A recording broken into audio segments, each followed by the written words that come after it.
아, 땀이 나고 냄새도 좀 나는 것 같고. 약사가 알려주는 땀 정보, 오늘 영상으로 이 상쾌함을 쟁취하시기 바랍니다.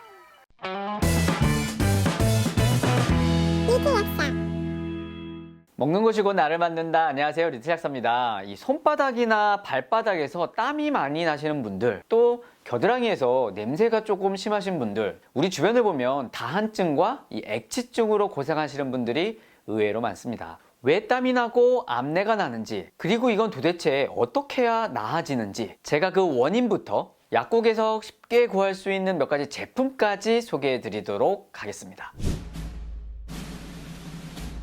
우선 땀은 어디서 왜 나는 걸까요? 일단 땀 분비를 조절하는 건 교감신경입니다. 교감신경은 스트레스 상황이 닥치면 활성화가 되는데 동공이 수축되고 심장이 빨리 뛰고 혈압이 올라가고 땀샘도 자극하게 돼서 이 땀 분비가 막 촉진하게 될 수 있는 거죠. 따라서 자율신경 조절이 깨진 분들이나 특정 자극에 민감하게 반응하는 분들 같은 경우 스트레스의 작은 자극에도 땀이 아주 많이 날 수 있습니다. 유전적으로 교감신경 말단에서 분비되는 이 아세틸콜린이라는 것들이 많아지면서 남들보다 땀 분비가 또 많아질 수도 있고요. 그래서 다한증 치료는 이 아세틸콜린과 관련된 제품들도 많이 나와 있습니다. 이건 이따가 제가 제품 설명할 때 또 자세히 말씀드리도록 하겠습니다. 자, 그리고 이 다한증이 있는 경우 제대로 관리가 안 되면 액취증이 동반될 수 있습니다. 땀샘에는 크게 에크린선과 아포크린선이 있는데요. 그 중에서 이 에크린선은 손바닥과 발바닥에 주로 분포되어 있고 아포크린선은 이 겨드랑이나 회음부 쪽에 많이 있게 됩니다.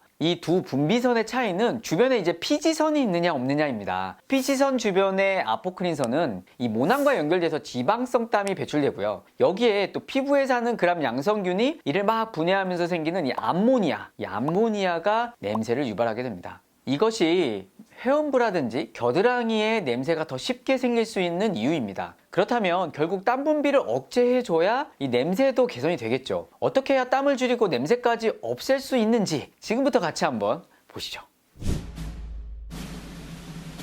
다한증 치료는 병원에서 할 수 있는 것과 개인이 할 수 있는 것이 좀 나눌 수 있습니다. 병원에서는 교감신경 절단술이라든지 보톡스, 이온 영동 치료, 그리고 먹는 약을 처방할 수 있고요. 상황이 여의치 않다면 약국에서도 쉽게 구할 수 있는 제품도 시도해 볼 수 있을 겁니다. 먼저 병원에서 할 수 있는 것입니다. 우선 영동치료는 전류가 약한 물에 이 손이나 발을 담그거나 겨드랑이에 물에 적신 패드를 붙여서 전류를 보내고 땀 분비를 차단하는 방법입니다.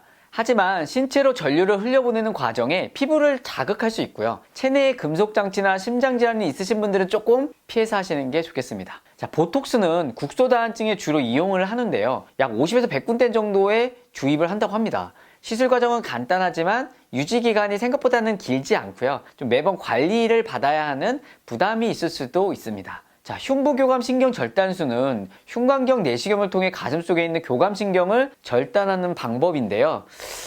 수술은 조금 무섭죠.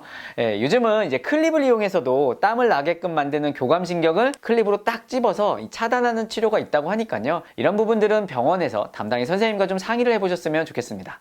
이러한 치료들이 치료 효과가 또 뛰어나기도 하지만요. 또 보상성으로 다른 곳에 또 땀 분비가 많아진다. 또 이런 이야기들도 있습니다. 인터넷에 제가 다한증 수술하고 이제 검색을 좀 해봤더니 수술 후에 보상성 다한증이 생긴다는 글들도 심심치 않게 볼 수 있었습니다. 물론 개인마다 케이스 바이 케이스이고 수술의 난이도에 따라 좀 달라질 수 있겠지만 이런 것들이 조금 두렵다면 수술적 방법보다는 비수술적 방법을 먼저 시도해 보는 것도 좋은 방법일 수 있습니다. 그 중에서 우선 먹는 약도 사용해 볼 수 있는데요. 이때 가장 흔하게 쓰이는 전문의약품 바로 글리코피롤레이트라는 성분입니다. 원래 이건 이 소화성 궤양용제라는 건데요. 이거는 다한증에도 쓰이게 됩니다. 그 이유는 여기 약효 분류를 보시면요. 항콜린제라고 써있죠. 즉, 땀 분비와 관련되어 있는 이 신경 전달 물질인 아세틸콜린의 분비를 억제할 수 있기 때문입니다. 그리고 이 글리코피롤레이트 외에 이 디트로판이라는 약도 있는데요. 이것도 원래 다한증 치료 목적이 아니라 요실금이나 빈뇨, 절박뇨 등에 쓰이는 약물입니다.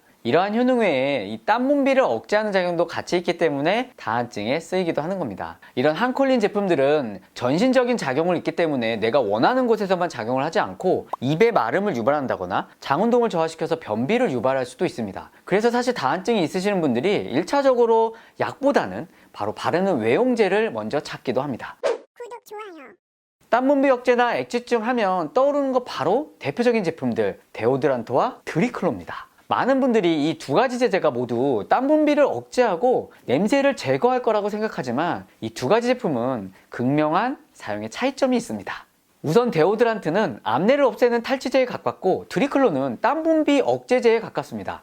자, 먼저 데오드란트. 데오드란트는 스프레이, 롤온, 스틱, 티슈 등 다양한 타입이 존재하는데요. 제품마다 그 성분의 조성도 약간씩은 다릅니다. 하지만 가장 많이 쓰이는 게 사이클론 펜타질록산과 징크 옥사이드, 그리고 트리클로산 성분입니다. 먼저 이 사이클론 펜타질록산과 이 징크 옥사이드는 땀을 좀 흡착해서 뽀송뽀송하게 만들어줍니다. 일종의 이 베이비 파우더 같은 거죠. 또 이 트리클로산 성분은 지성의 땀을 분해해서 암내의 원인이 되는 이 암모니아를 생성하는 그람 양성균을 죽이는 역할을 하게 됩니다. 이러한 성분의 데오드란트는 액취증을 가진 분들에게는 도움이 될 수 있지만 땀 분비가 굉장히 많이 나는 다한증 그 자체에는 큰 효과를 보기가 어렵습니다. 그래서 나는 땀 냄새보다는 이 땀 좀 어떻게 많이 안 나게끔 하고 싶다, 이런 분들은 약국에 가시면 일반 의약품이죠, 드리클로, 노스에센스, 데오클렌, 스웨클로 같은 이 땀 분비 억제제를 구매하실 수 있을 겁니다. 이 제품들의 성분은 바로 염화 알루미늄인데요. 염화 알루미늄은 이 땀샘 자체를 막아버려서 땀이 아예 안 나게 하는 겁니다. 사용 방법은 자기 전에 건조한 상태에서 바른 후에 다음날 아침에 물로 깨끗이 씻어내시면 되는데요. 이 성분은 물이 있는 상태에서 바르게 되면 물과 이 성분이 만나면서 염산이 생기고 이 염산이 피부를 완전히 자극할 수 있기 때문에 물기를 없애는 게 중요합니다. 땀 분비가 멈출 때까지는 매일 밤 한 번씩 사용을 하고 증상이 호전될 경우는 주 1회에서 2회 정도로 줄여 사용하시면 됩니다. 그리고 피부가 민감하시다면 염화 알루미늄 함량이 작은 제품들이 있거든요. 그것부터 사용해 보시고 또 제모 후에는 바로 사용하지 않는 게 좋겠습니다. 자, 드리클로 제품들과 이 데오드란트의 차이입니다. 참고해서 목적에 따라 사용하시길 바라겠습니다. 그리고 약국에서 구입할 수 있는 발암 억제제가 하나 더 있습니다. 얼굴 다한증에 쓰는 제품인데요. 바로 스웨트롤 패드액입니다. 이 제품은 글리코피롤레이트가 주성분인데요. 자, 앞서 봤던 이 전문의약품 먹는 거 있었죠? 이거 같은 성분인 글리코피롤레이트라는 성분입니다. 교감신경의 말단의 무스카린 수용체를 막아서 아세틸콜린 작용을 차단하기 때문에 땀 분비가 억제되는 겁니다. 즉, 드리클로 제제들처럼 땀구멍을 직접적으로 막는 게 아니라 땀 자체를 억제하게 되는 거죠. 제품을 보시면 이 동그란 패드 같은 게 있는데요. 세안 후에 물기를 완전히 말리고요. 이걸 땀이 나는 곳에 바르면서 살살 문지르시면 되겠습니다. 보통 자기 전에 바르고요. 낮에 사용할 경우는 여성분들은 20분 정도 지나면 화장이 가능하다고 합니다. 그리고 약효는 하루 정도 간다고 하네요. 주의점은 항콜린 작용 때문에 눈이나 코나 입 주변에 바로 바르시면 안 되고요. 특히 녹내장이 있으신 분들은 사용하시면 안 되겠습니다. 오늘은 계절에 맞게 다한증과 액취증을 알아봤습니다. 오늘 설명드린 방법으로 효과를 보신 분도 있을 거고요. 또 아닌 분도 계실 겁니다. 다한증이든 액취증이든 사실 생활습관의 교정도 아주 중요하게 됩니다. 자주 씻거나 제모도 조금 도움이 된다고 하니까 청결과 위생까지 신경을 써주신다면 더욱더 상쾌한 하루를 보내실 수 있을 겁니다. 못 고치는 병은 없습니다. 못 고치는 습관만 있을 뿐입니다. 네이버 인플루언스 팬가입을 하시면 리틀 약사의 모든 소식을 한 번에 볼 수 있습니다. 지금까지 리틀 약사였습니다. 구독을 원하신다면 이쪽, 더 많은 영상들을 보고 싶다면 이쪽.